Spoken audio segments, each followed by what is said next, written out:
It's time now to have our last installment of our synapse or dendrites to synapse lecture. In this last episode, we're going to talk about drugs and toxins and how they can lead to either spastic or flaccid paralysis.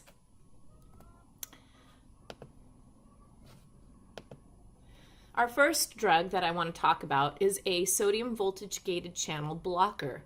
Lidocaine is a great example of this. Lidocaine blocks the sodium voltage gated channels, and that means they will not open.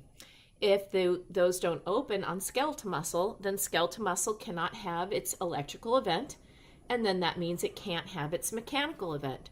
This would cause flaccid paralysis. There are other toxins that can behave much like lidocaine, but they might last longer. Lidocaine wears off, and you will actually do a physio-X where you experiment with lidocaine, and you will see that the neuron starts firing after some time, and that's because the drug wore off. But other toxins can last a lot longer and even be permanently inhibiting the voltage-gated channels. Tetrodotoxin is from pufferfish. Fugu lovers, beware. It can also be found in newts. Please excuse the very loud airplanes. There's an air show that's happening in my town right now, and they're flying over, so I apologize. Anyway, so tetrodotoxin comes from pufferfish. It's also found in some newts. I love going hiking with my kids up north.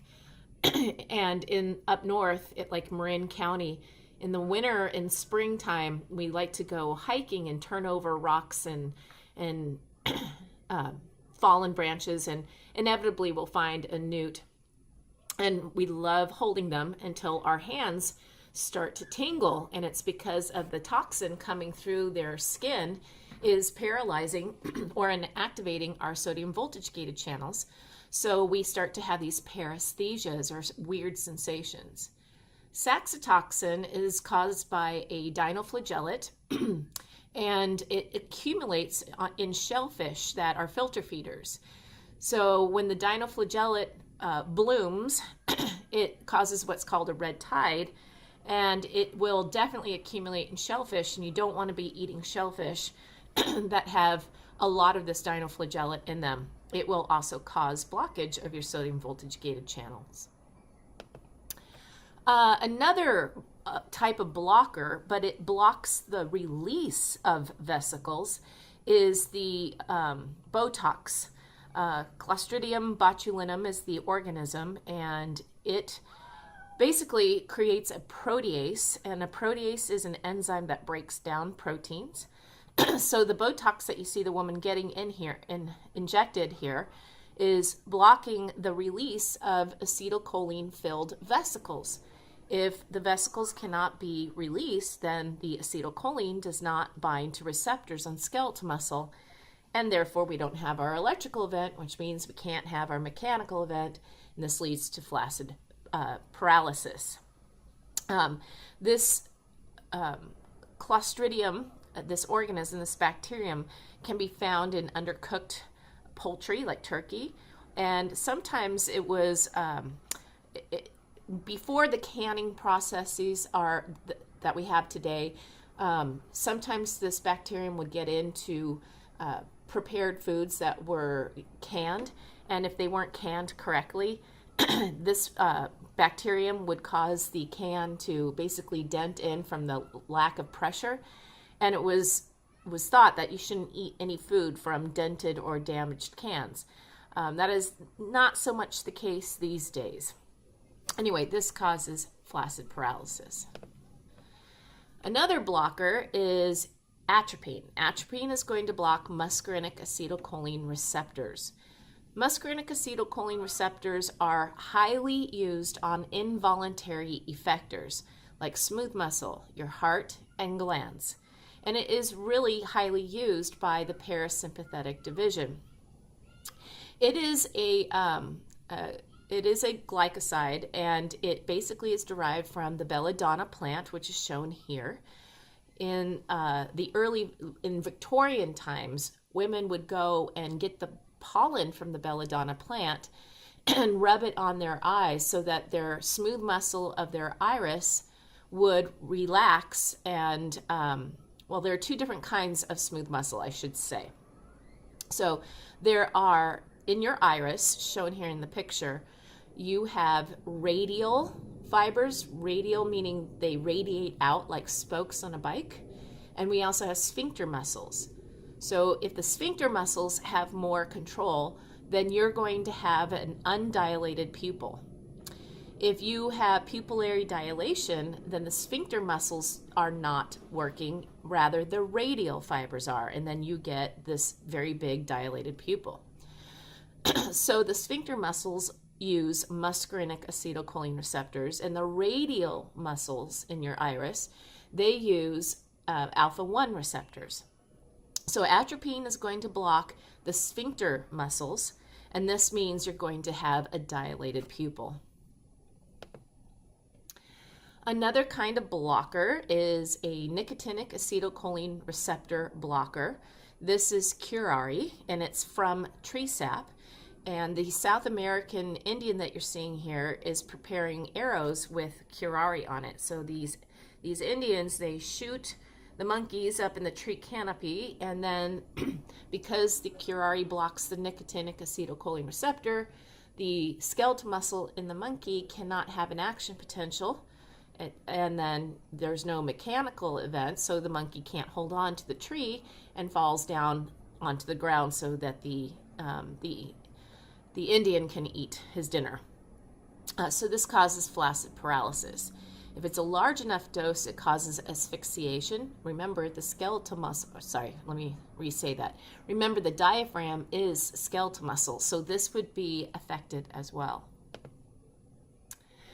Here we're seeing another kind of blocker. This is acetylcholinesterase blocker. Now, in this case, if someone's acetylcholinesterase is rendered inactive, then we would have too much acetylcholine binding to receptors on skeletal muscle.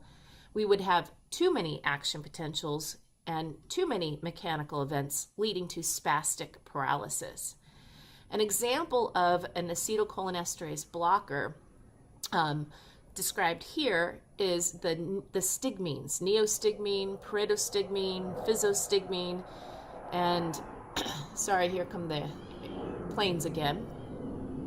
The person in this picture has myasthenia gravis. It is an autoimmune disorder where the person's antibodies are attacking and destroying, as shown here in the top right picture, the nicotinic acetylcholine receptors.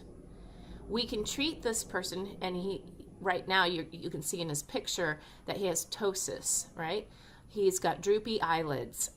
So that's one way we can diagnose them. He can't even keep his muscles open or contract his muscles to keep his eyes open. So we can give this poor person a stigmine, neostigmine, pyridostigmine, physostigmine. There are a lot of stigmines. And these drugs temporarily inactivate acetylcholinesterase. And this means the acetylcholine will last longer in the synaptic cleft, being able to now stimulate the remaining receptors that are found on the skeletal muscle. But what would happen if this person overdosed on their medication? What would we do, and how would we figure this out? You see, if someone does not take their neostigmine, who has myasthenia gravis, they are going to be in a crisis. They're going to have lack of muscle tone. If they overdose on their medication, you would correctly predict that they would have spastic paralysis, increased muscle tone. However, by the time they get to your hospital, they will not be having that spastic paralysis anymore. The muscle will have fatigued.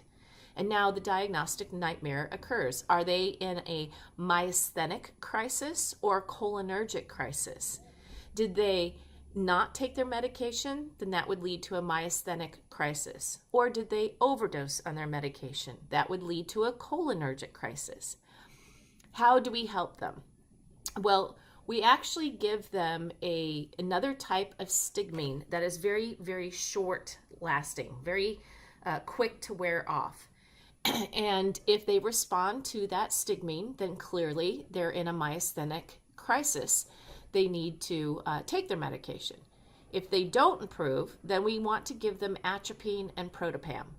Atropine will block muscarinic acetylcholine receptors, that meaning less likely for acetylcholine to bind to them.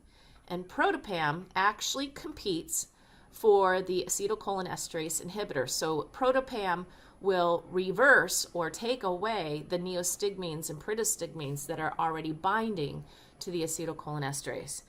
Once the acetylcholinesterase is freed, now it can destroy or degrade the acetylcholine in the neuromuscular junction.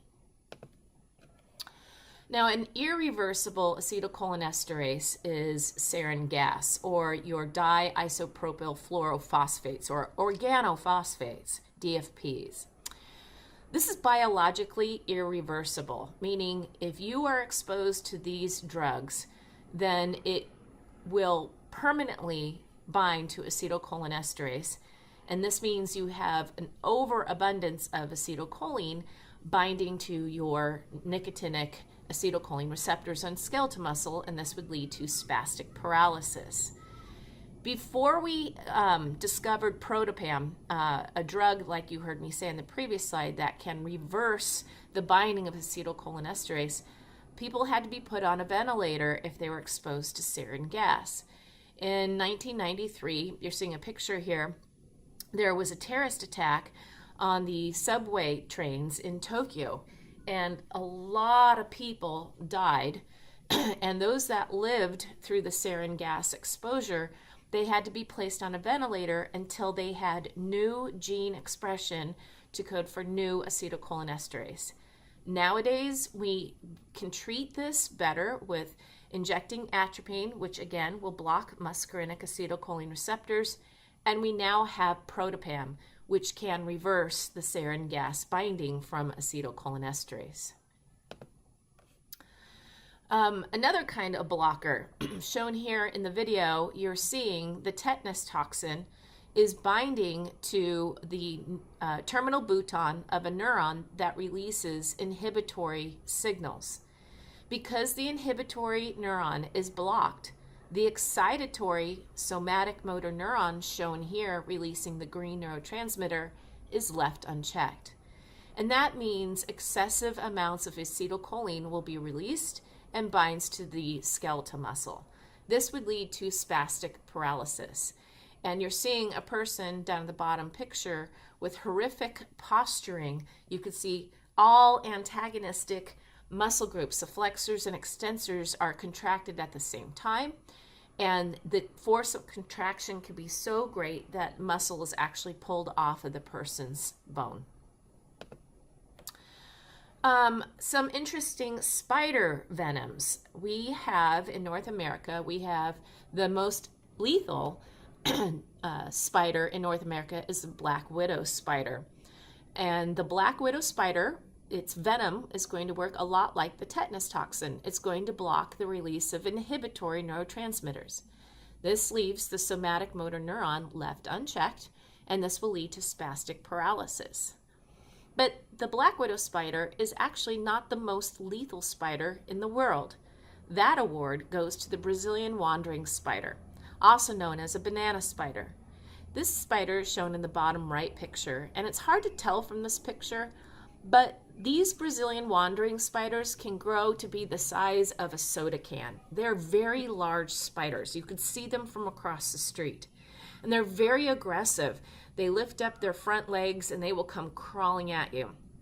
I actually had a student working in a grocery store, and they unloaded a crate of bananas, and they actually found a Brazilian wandering spider in that crate. And they're lucky that it didn't bite them, because this venom causes profound amounts of nitric oxide to be released.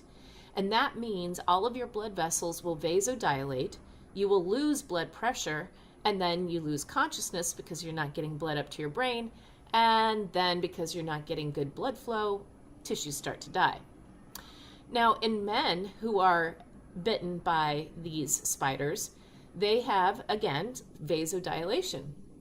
And this will present itself in a very unique way for the dead man, because he will come into the morgue stiff for more than one reason.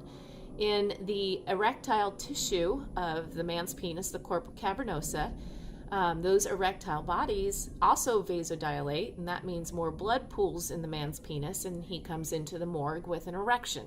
Like I said, stiff for more than one reason. Now, the drug Viagra blocks the enzyme that degrades nitric oxide. So Viagra works by allowing nitric oxide to last longer, and this means more vasodilation and a better erection for the man.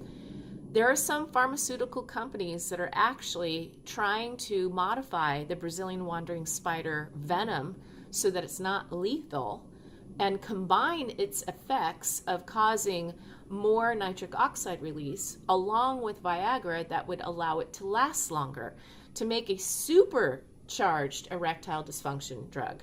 So I haven't heard much more about that these days. I haven't looked though, but that last time I looked, it was about 5 years ago. That was what some pharmaceutical companies were trying to do. Modify the spider venom to get more nitric oxide without causing death, and then combine it with the drug in Viagra that would allow the nitric oxide to last longer. Guys, exactly how much time do you need? And that's the end of our dendrites to synapse lecture.